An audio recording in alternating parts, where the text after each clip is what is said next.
nosso tema orientador, tá bom? Para que a gente possa pensar nas atividades que a gente vai estar desenvolvendo hoje à tarde, amanhã de manhã e fazer a apresentação amanhã à tarde. Então, assim, vai ser bastante tranquilo, até porque é uma atividade muito legal para ser feita, tá? E a gente vai compreender um pouco à tarde sobre esse momento dessa produção que a gente vai fazer aqui. A gente vai tentar, né, fazer aqui um trem, e aí a gente precisa da participação de todo mundo, tá certo? Nós vamos montar um trem da escola. E nesse trem da escola, a gente espera trazer a expectativa de cada um de vocês. Por isso que a gente vai utilizar essa dinâmica aqui, onde cada um vai fazer uma parte do trem. E aí você vai ficar à vontade para fazer qualquer parte do trem, né? E depois a gente vai discutir sobre. Coloquei o vagão para poder, tá? Desenhei as rodas para. Então fiz os trilhos para. Por quê? Porque o curso de formação de vocês na plataforma online, lá tinham várias estações onde vocês iriam desenvolvendo atividade, deixando a resposta, não é isso? E nós estamos chegando na última estação, ok? O trem vai continuar, mas você depois vai parar, né? Porque vai voltar para a escola. A intenção maior é trazer todo esse conhecimento que vocês desenvolveram durante esse curso para o AC da escola e estar discutindo justamente a Base Nacional Comum, o DSRB e o DSRM, né, alinhado nessa proposta para contemplar também na elaboração e construção do PPP da escola. Tá bom assim? E depois a gente vai socializar, depois que o trem estiver pronto.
Eu fiz o trilho, né?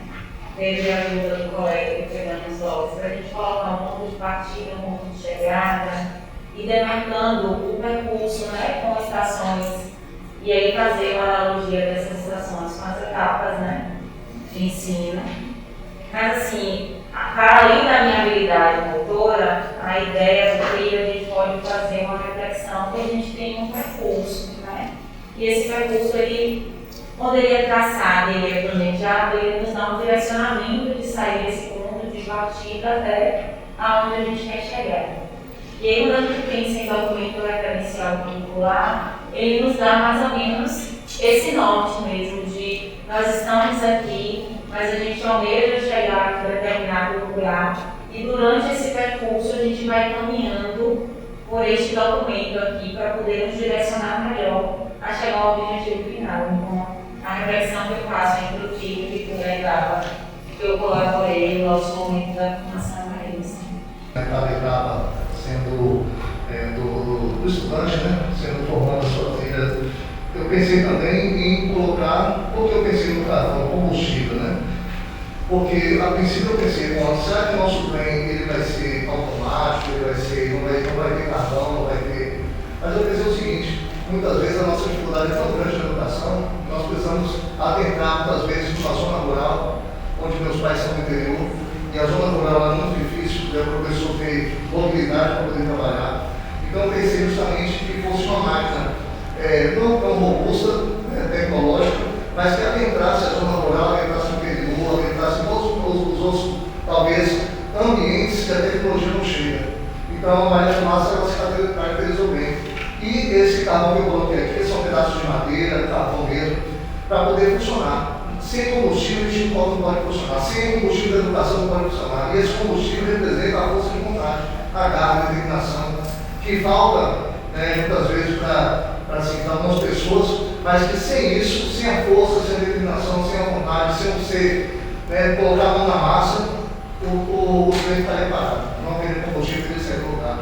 Ele só vai sair a depender justamente desse combustível, a gente colocando força ali para a máquina possa avançar e cumprir o objetivo realmente que ela necessita. O que mais que colocou? Pode. Eu coloquei esse vagão, eu disse assim, a educação é como um trem, né? A escola não tem, cada um de nós professores um vagão, né? E aí nós vamos passar por nós e deixa um pouco dele e leva um pouco de nós, não é isso? Por cada vagão que está aqui. O vagão, ao meu ver, ele conduz, ele leva. E é isso aí. Bom, eu pensei da seguinte maneira. A locomotiva, que é a máquina em si, eu tomo como papel da escola em si. Ela vai desenvolver todo o processo da formação. A parte do vagão que tem a linha, como o colega falou, são os meios que vai proporcionar que nós possamos desenvolver o conhecimento em si. E o vagão solteiro são exatamente uma sala de aula dos nossos alunos que nós vamos estar conduzindo, fazendo com que eles passem ali em cima da gente. Né? As estações são cada período que nós vamos estar passando na educação e esses alunos caminhando através dos meios que a gente proporciona essa acredita. Bom, eu, Benedito Motiva, eu vejo da seguinte forma, que cada vagão representa um campo da ciência, um campo específico. A matemática, a ciência, a portuguesa, a história e a geografia, sendo conduzido por alguém aí dirigindo, conduzindo essa máquina.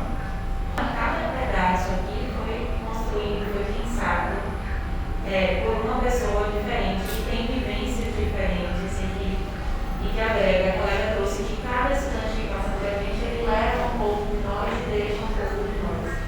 E como é importante na educação esse trabalho colaborativo, esse trabalho em que cada um se reconhece e faz o seu papel para poder você ter toda essa trajetória, toda essa caminhada que te leva para o sucesso.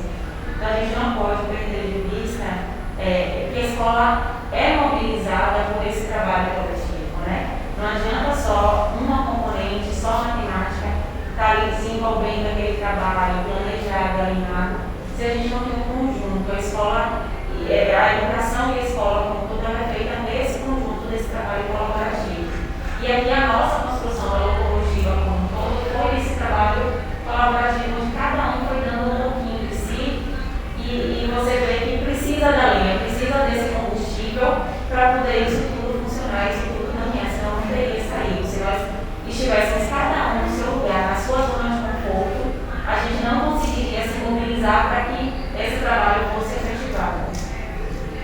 A gente está chegando num momento, talvez que não seja a última estação, mas é um momento de reflexão, principalmente quando a gente vai avaliar todo esse trabalho que a gente desenvolveu em 2022. E a pergunta, muitas vezes, que fica e não precisa de resposta, como é que a gente vai lidar com a aprovação e reprovação esse ano? Né? A gente vai repensar, de fato, como é que está a aprendizagem dos nossos estudantes. E a gente tem que ficar tranquilo também, que não é somente em 2022 que a gente vai recuperar a aprendizagem dos estudantes.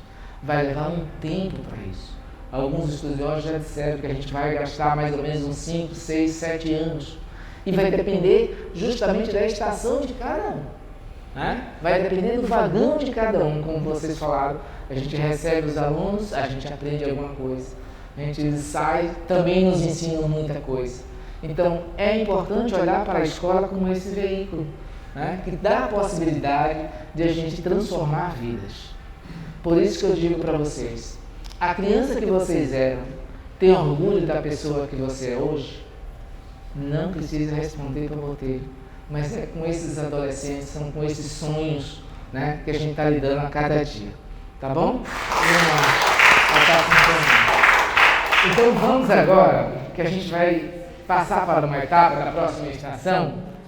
A gente já começou a fazer uma atividade com a intencionalidade de não mostrar o roteiro. E sempre disse, olha, constrói o trem da escola. E a gente, como é que a gente vai construir? É um trem para todo mundo? Vai ser por grupo? Não, é um trem geral. E aí cada um foi dando a sua colaboratividade. Tá certo? Então, na estação 2, a gente está trazendo aqui a atividade colaborativa em grupo para fazer planejamento de ação pedagógica, pensando na apresentação de amanhã à tarde. Então, nós vamos ter apenas 2 grupos, tá? Porque a turma é pequena, a gente vai ter 2 grupos.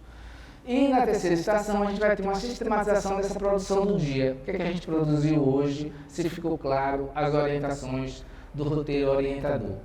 E o roteiro orientador nada mais é do que esse que você está vendo aqui, tá vendo?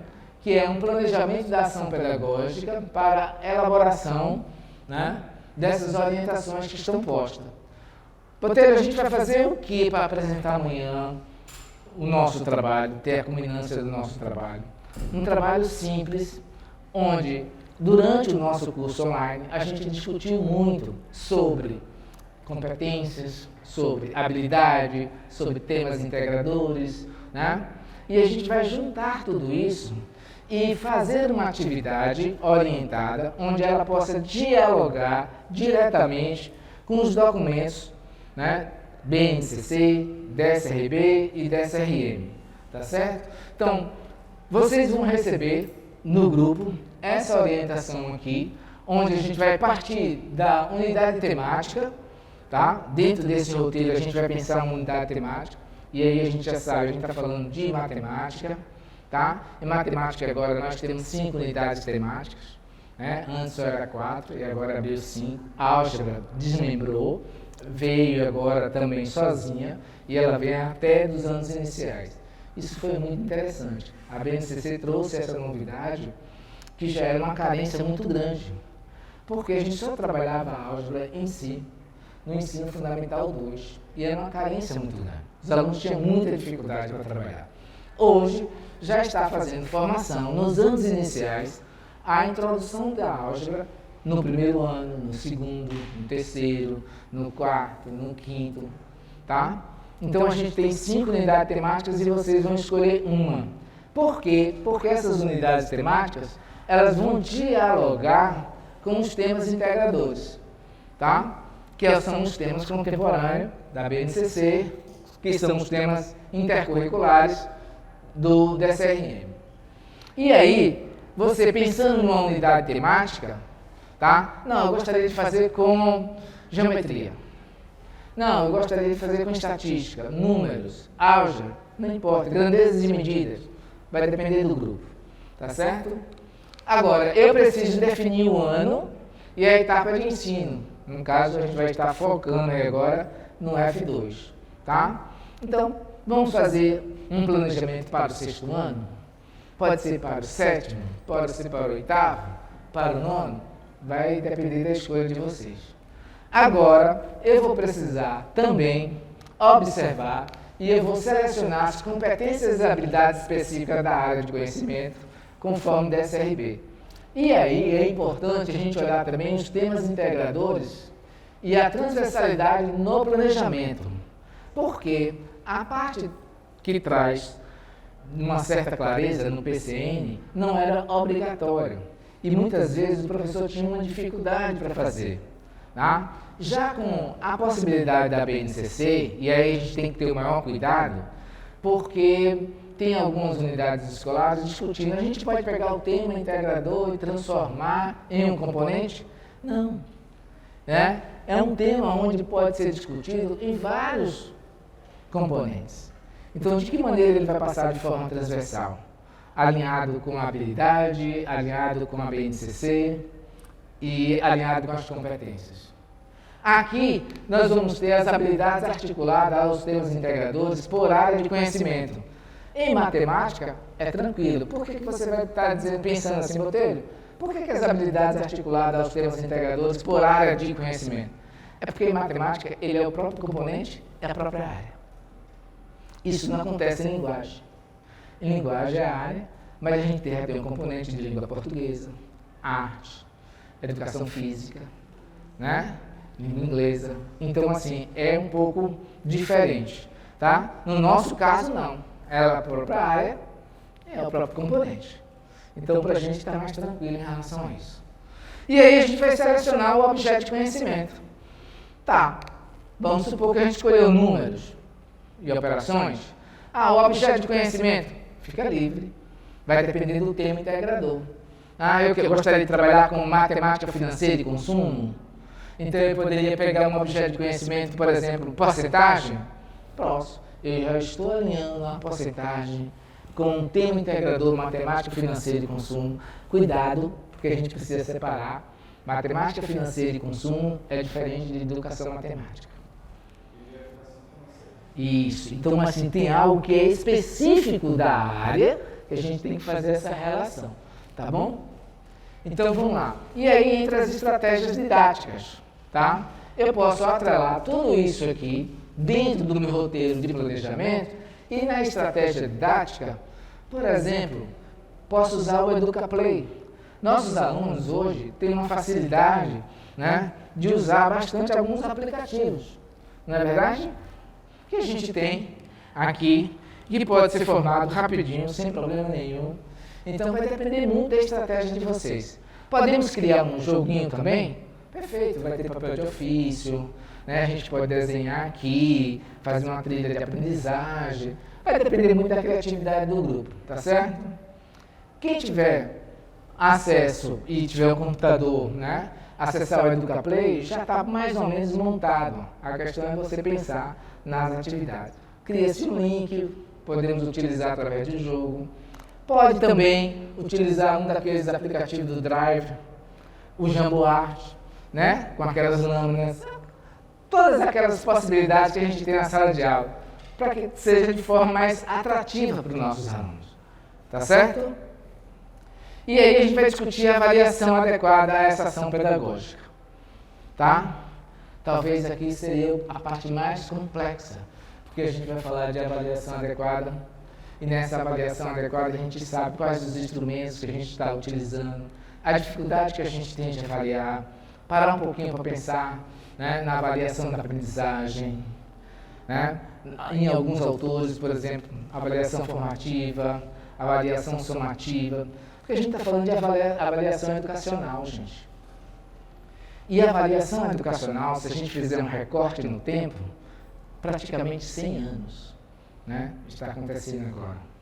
Ralph Tyler, acho que foi em 1900, logo no início, finalzinho da Primeira Guerra, 1922, cunhou esse termo de avaliação educacional. Até então se fazia o exame.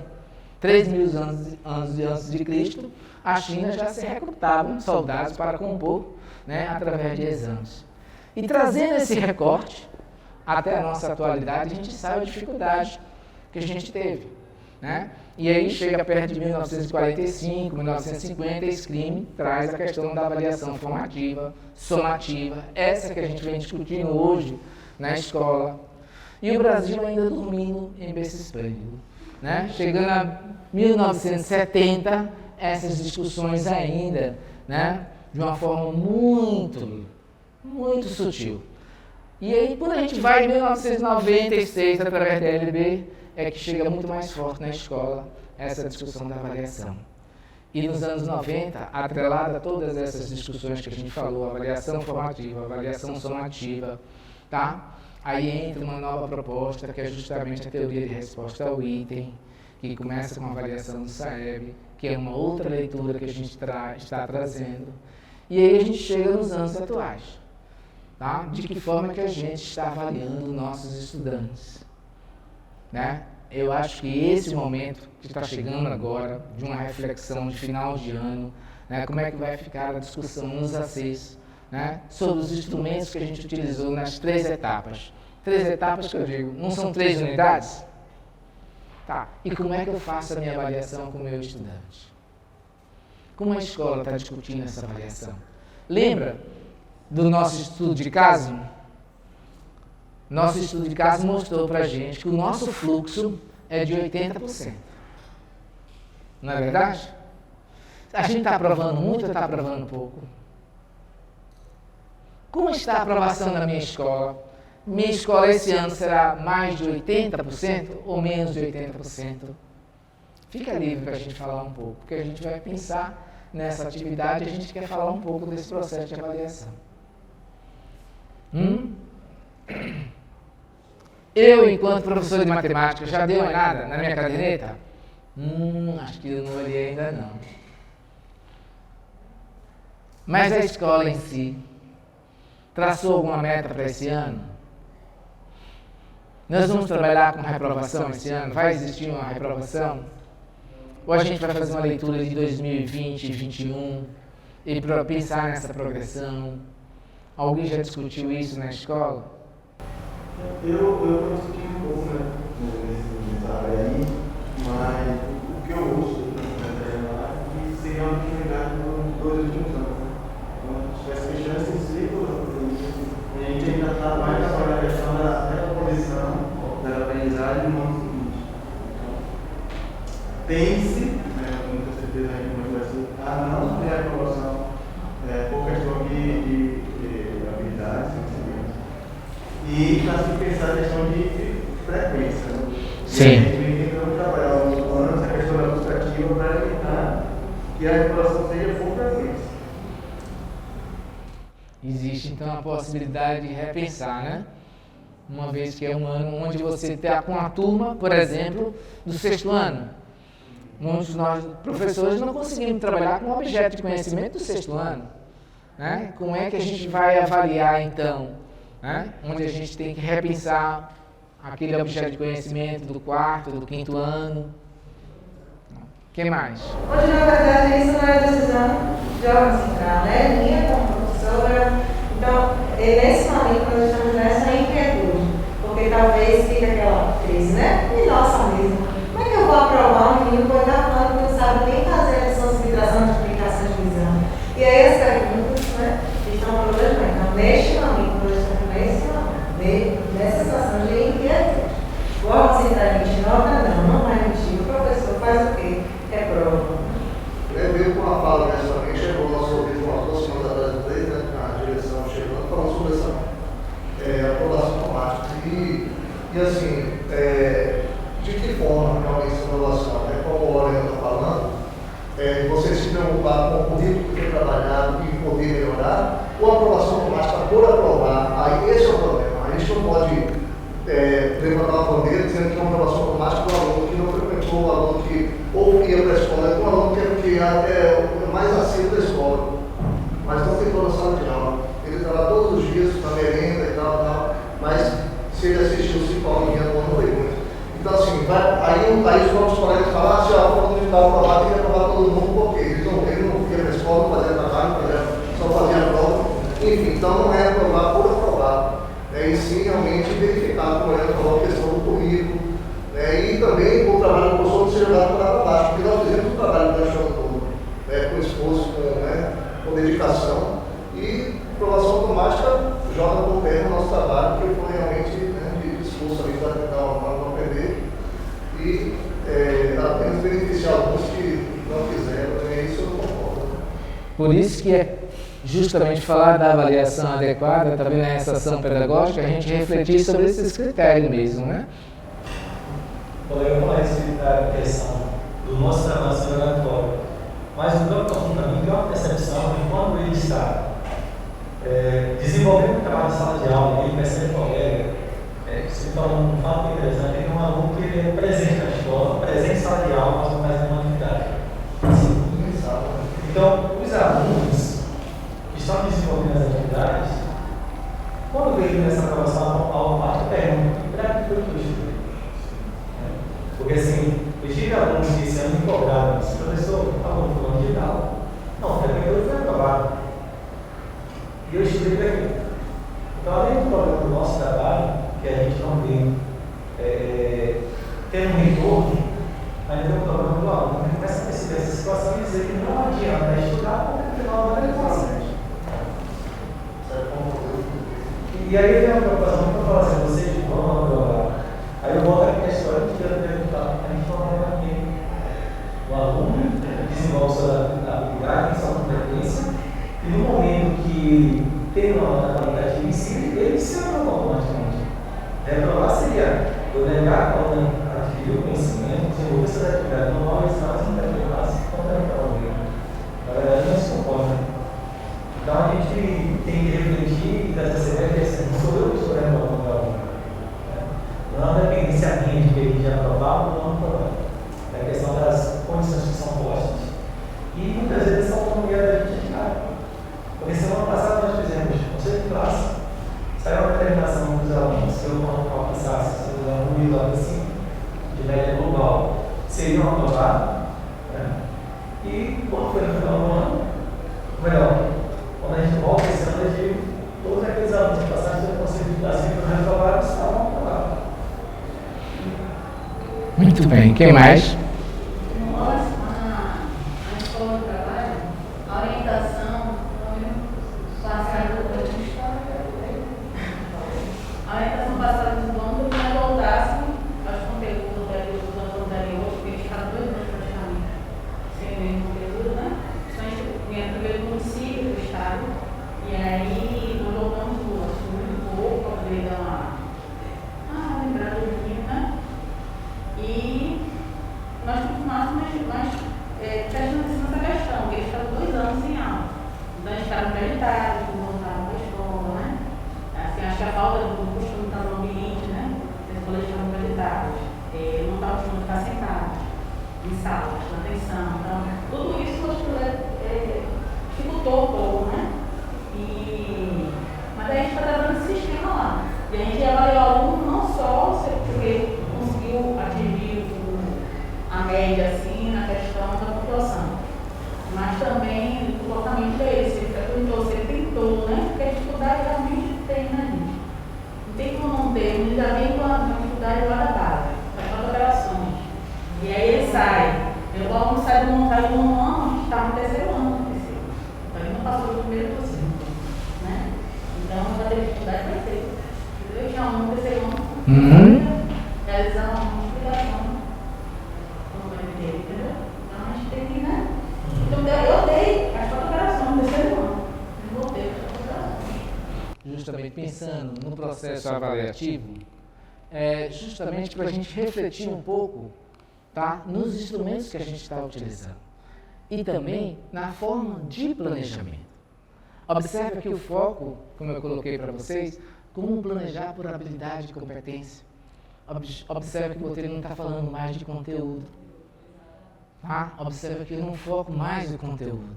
Agora, como pensar no planejamento por habilidade e competência, que o conteúdo não seja o principal logo de início. Tá? Então, a gente vai trazer essa discussão, ampliar um pouco mais sobre o desenvolvimento das competências, das habilidades, tá? Porque quando você chegar no final do ano, e vou até antecipar para vocês, olha que coisa linda que vocês estão dizendo aqui sobre usar alguns critérios para avaliar ou não, levando em consideração que o aluno aprendeu ou não. Mas, geralmente, se recorre muito àquela nota que foi dada, aqueles trabalhos que foi dado, que foram realizados. Não é isso mesmo? Agora, para pensar um pouquinho. Se a gente vai focar agora, né, em competências e habilidades, e a gente vai distinguir ali competências e habilidades, a pergunta que eu faço a vocês, e agora eu gostaria de ouvir, você disse que não fala, não vai ouvir, mas agora eu gostaria de ouvir, né? A gente está chegando no final. As nossas experiências de conselho de classe é com... A gente chega na sala de aula, junto com nossos colegas, nós temos nossa turminha, aí algum aluno ficou em matemática. E aí acontece que a gente vai para o conselho. No conselho vai ter a participação de todos, não é verdade? E aí tem escola que tem critérios, olha, até 3 recuperações participa do conselho, mais de 3 não participa. né? Alguns critérios que a gente não sabe de onde é que vem. Mas existe, né? Está lá posto e a gente vai fazendo essa discussão. E o professor de matemática, muitas vezes ele tem a caneta na mão. Não é verdade? Vai ouvir o professor de matemática, então, vamos lá. Se o quê? Se perder matemática? Nesse momento, parece que a hierarquia, ninguém quer dizer que matemática e português é mais importante, mas nesse momento que você diz, a hierarquia está no topo. Português e matemática tem que perder de ano. Aí, essa reflexão, né, esse olhar que a gente tem, a gente precisa trazer alguns teóricos para discutir sobre isso. A gente está falando de avaliação de aprendizagem, a gente está falando de instrumento. Quando o Botelho fala de instrumento, eu estou falando de escolhas. E quando você vai medir, não adianta, você vai selecionar. Então, para um pouquinho para a gente pensar dentro do nosso planejamento. Porque quando você pensa num planejamento e tem lá um objetivo, claro que você vai ver se você alcançou ou não. E aí agora você vai ter que avaliar. Não é verdade? Agora, pense conosco de você pegar uma turma agora do 6º ano, com seu planejamento focado em habilidades e competência. Aí você olhou as habilidades que estão postas lá, 27 do 6º ano. Aí Milena disse assim, mas a gente tem que olhar as habilidades essenciais daquele ano, para ver se ele aprendeu ou não, ou dos anos anteriores. E a gente pode pensar numa avaliação dessa forma. Muito bem, Milena. Quando eu faço isso, dá um trabalho danado para o professor repensar sobre, de fato, o que é essencial para o 6º ano, o que é essencial do 7º, do 8º, do 9º. Bom, assim que a gente saiu da escrita do DSRB, formou-se um grupo para a gente trabalhar e alinhar aquelas habilidades que estão postas, que a gente está chamando de habilidades focais. Isso está até no grupo do Reúna, onde a gente tem habilidades focais, expectativa de influências e complementares. Isso vai ajudar muito o trabalho, Milena, no Reúna. Depois eu vou passar para vocês. Por quê? Porque logo em seguida está em Excel um material onde a gente tem as habilidades focais de cada estado. O que é focal para a Bahia não vai ser focal para São Paulo. Tem a habilidade que é específica nossa, que são justamente as leituras dos resultados dos 30 anos do SAEB. Então tem a habilidade ali que, olha, a Bahia precisa ter mais atenção para isso. São Paulo nem tanto, tá?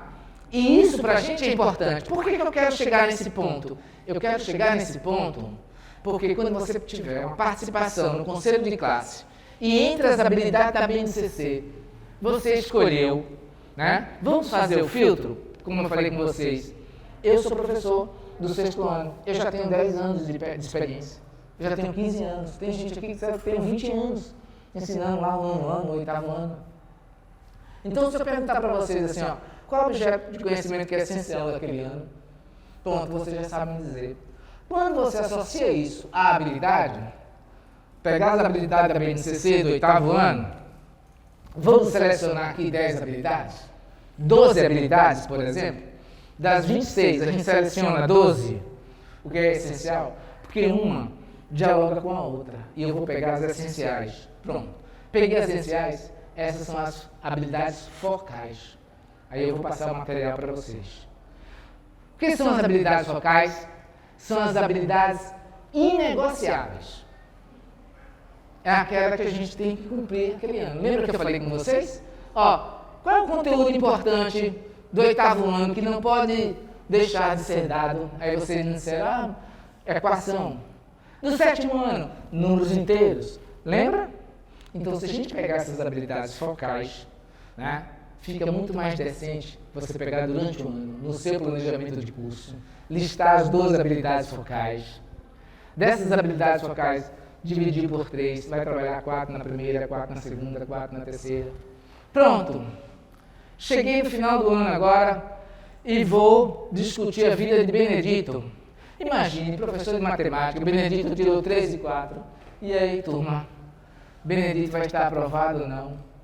Aí tem muita gente que vai questionar a Benedito, a questão do comportamento. Não é isso? Que a nota qualitativa tem que ser ponderada sobre a quantitativa. Né? Vai falar sobre a frequência de Benedito. Mas, e aí depois a gente recai sobre a nota. E aí a gente julga e dá um resultado. Mas não seria melhor se a gente pudesse pegar nossas habilidades focais daquele ano, das 12? Porque assim, ele ficou com a nota 2,8, ou 3,2, seja lá qual for, né? E como é que a gente vai justificar isso depois para um pai e uma mãe sobre 3,2 numa avaliação? Tá? Aí vai dizer, errou a questão tal, errou, não sabe aquele conteúdo tal. Pronto. Quando você vai ao médico, o que é que o médico faz quando você recebe o resultado? Ele simplesmente olha e diz, olha, a gente precisa aqui fazer uma análise maior. E aí ele dá um diagnóstico geral completo para você fazer outros exames. No caso de Benedito aqui, das 12 habilidades, seria muito mais interessante discutir com a família dele, dizer, ó pai, ó mãe, das 12 habilidades que a gente trabalhou durante o ano inteiro, Benedito só conseguiu desenvolver 4. Ele precisa desenvolver mais essas. Ele só conseguiu desenvolver 5. Ele precisa desenvolver 7. Fica muito mais interessante para ele. Até porque essas habilidades demonstram o que ele precisa saber ou não. Até para o próximo turma, o próximo professor, que é a sequência. Então, esse movimento que a gente precisa. Mas, na maioria das vezes, isso não acontece, né? A gente faz aquela famosa avaliação, nós temos uma nota de 0 a 10, não é assim? Mas eu não vou dizer, tem uma pessoa aqui que estudou que a média era 7, era 6. Ela está sorrindo, tá vendo? Não adianta sorrir. Alguém estudou aí que com a média 6 e 7? Pode levantar o braço. E nós, professores de matemática, a gente fica imaginando, né? De 0 a 10, a média é quanto? 5. Mas na nossa escola, colocaram nota 6, nota 7. Não é isso? Pois é. Talvez esse é o ponto mais difícil que a escola precisa se aproximar, que é justamente o TCT, Teoria Clássica do Teste.